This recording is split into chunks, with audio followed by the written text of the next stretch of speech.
సిరిసిల్ల నియోజకవర్గ పరిధిలో దేవినిగట్టు తండాలో రైతులను కలిశారు బీఆర్ఎస్ వర్కింగ్ ప్రెసిడెంట్ కేటీఆర్. సాగునీరు లేక తాము తీవ్ర ఇబ్బందులు ఎదుర్కొంటున్నామని కేటీఆర్కు రైతులు వివరించారు. 48 గంటల్లో నీళ్లు విడుదల చేయకపోతే మంత్రి ఉత్తమ్ ఛాంబర్ ముందు ధర్నా చేస్తానని హెచ్చరించారు. మిడ్ మానేరు నింపినాం, అప్పర్ మానేరు నింపినాం.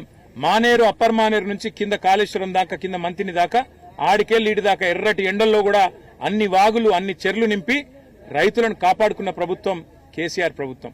నేను ఇక్కడికి వచ్చేటప్పుడు ఉత్తమ్ కుమార్ రెడ్డి గారికి, అదేవిధంగా ఈఎన్సీ అనిల్ కుమార్ గారికి కూడా నేను మాట్లాడినా, వాళ్ళకి చెప్పిన 100 ఎకరాల్లో పంటలు ఎండుతున్నాయి, మేము కూడా ఊకోం, చూస్తా ఊకోం. ఎందుకంటే రైతులు నష్టపోయి రైతులు ఆగమయ్యే పరిస్థితున్నప్పుడు మేము వదిలిపెట్టము.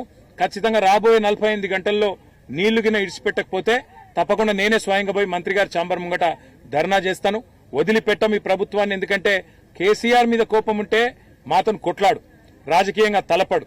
కానీ ఇవాళ రైతులను ఎండబెట్టడం, రైతులను ఇవాళ చావగొట్టడం అనేది ఈ ప్రభుత్వానికి ఎంత మాత్రం మంచిది కాదు.